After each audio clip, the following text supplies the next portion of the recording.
Yang saya tahu dia orang Kristen. Sampai sekarang saya belum pernah ketemu dengan orang itu. Pasti dia adalah penginjil yang luar biasa. Akhirnya saya masuk Kristen karena melihat kelakuan itu. Betul, ya. Akhirnya goncanglah seluruh bangunan cinta saya kepada keyakinan itu. Inilah yang membuat saya menjadi dilematis sekali keimanan saya kepada satu hal. Maka tahun 2006, mulai dari 98, kerusuhan Mei 98, saya sudah nggak suka lagi dengan Islam.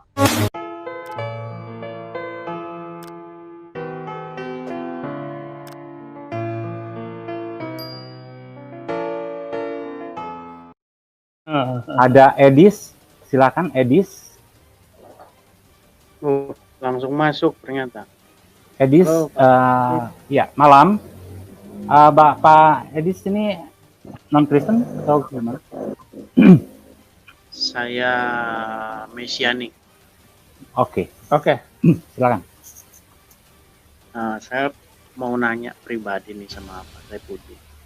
Selama ini saya pengalaman ngobrol dengan ustadz-ustadz, terutama yang dari jamaah tablik gitu ya. Orang-orang yang saya anggap ilmunya mumpuni gitu.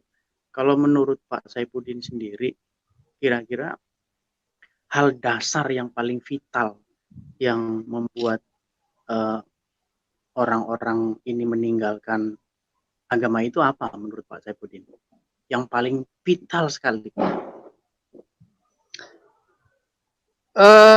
Kalau maksudnya meninggalkan Islam begitu ya, yang paling mendasar itu adalah ajaran yang luar biasa, terutama sikap kekristenan yang luar biasa, di mana orang-orang Kristen itu toleransi dan damai, saling mengasihi dan membantu orang-orang yang kekurangan.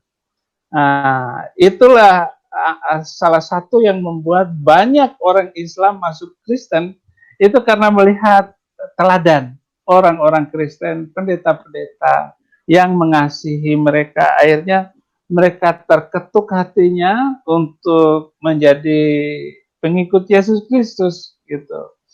Seperti saya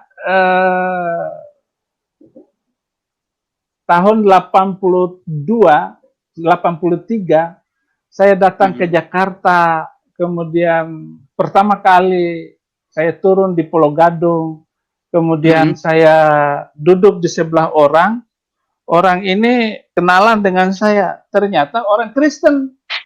Begitu saya tahu dia orang Kristen, saya sudah nggak mau ngomong, nggak mau bercerita lagi dengan dia karena dia orang Kristen. Jadi dia duduk di sebelah kanan saya. Rupanya orang ini masih nanya saya di dalam perjalanan, Mas mau kemana? Karena dia orang Kristen, saya nggak mau nanya, nggak mau jawab. Saya kasih secari kertas kepada dia. Ini sudah pernah ke sana belum? Belum.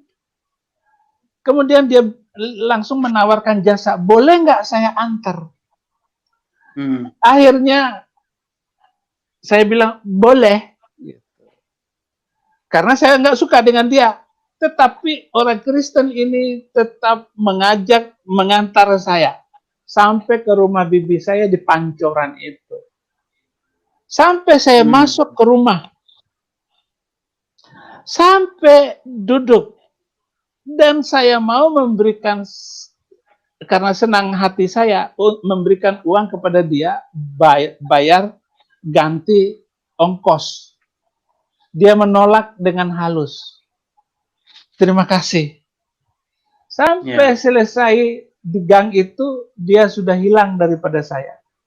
Dan sangat berkesan dalam hati saya karena ada laki-laki mengantarkan saya. Kalau saya perempuan diantar laki-laki, saya nggak perlu penasaran karena ada maunya. Tetapi saya ini laki-laki diantar oleh orang yang mungkin umurnya di atas saya. Yang saya tahu dia orang Kristen. Sampai sekarang saya belum pernah ketemu dengan orang itu. Pasti dia adalah penginjil yang luar biasa. Akhirnya saya masuk Kristen karena melihat kelakuan itu. Itu kan faktor eksternal, Pak ya. Itu kan faktor eksternal. sekarang begini, saya kenal Pak Saifuddin orangnya mantan Muslim yang bukan sembarangan ya, memang ngerti betul ajaran Islam secara mendalam. Ya, bukan istilahnya bukan Islam abal-abal lah. Kalau menurut kalau pengalaman pribadi Pak Saifuddin sendiri, hal vital paling dasar yang membuat Pak Saifuddin harus masuk Kristen itu apa? Sebagai hal yang paling mendasar adalah ajaran yang berbeda antara langit dan bumi di dalam Al-Quran itu. Jadi ini iman boleh membunuh manusia lain karena beda agama. Masa Tuhan yang penuh kasih dan penuh cinta itu harus membunuh manusia lain karena beda agama? Betul ya. Akhirnya goncanglah seluruh bangunan cinta saya kepada keyakinan itu. Apalagi di dalam surat ke-9 ayat 29, perangilah orang-orang yang tidak beriman kepada Allah dan Rasul. Mereka tidak beragama, mereka tidak mengharamkan apa yang diharamkan oleh Allah.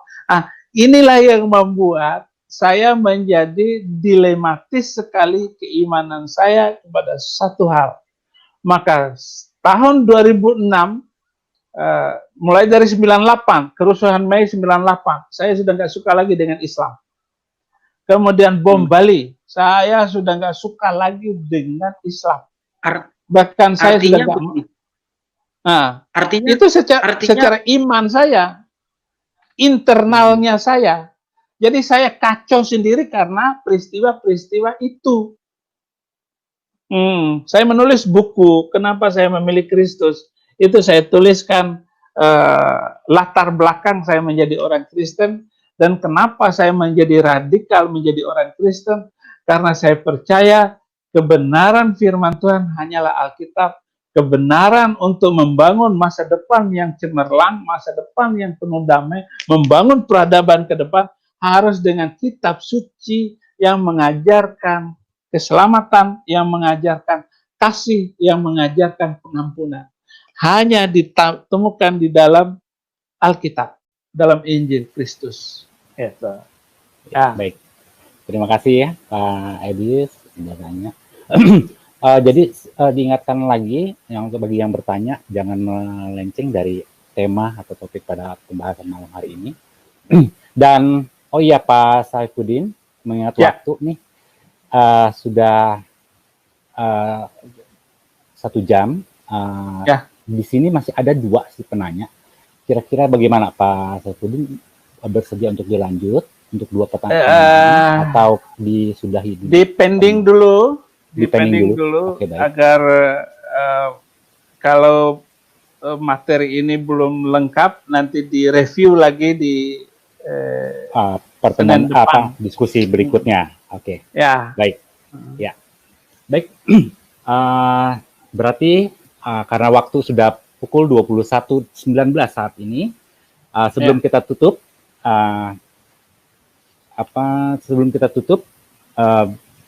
silakan Pak Saifuddin mungkin akan menyampaikan pesan penutup dari diskusi malam ini. Silakan Pak. Saudara-saudara, tema yang saya ambil ini supaya menetralisir perdebatan-perdebatan dalam medsos tentang adakah nubuatan di dalam Alkitab tentang Nabi Muhammad. Karena di dalam Al-Quran, jadi masa rentang waktu, interval waktu antara Alkitab dengan Al-Quran itu 610 tahun kemudian baru muncul Al-Quran. Jadi sudah ada Alkitab jauh sebelumnya, baru muncul Al-Quran.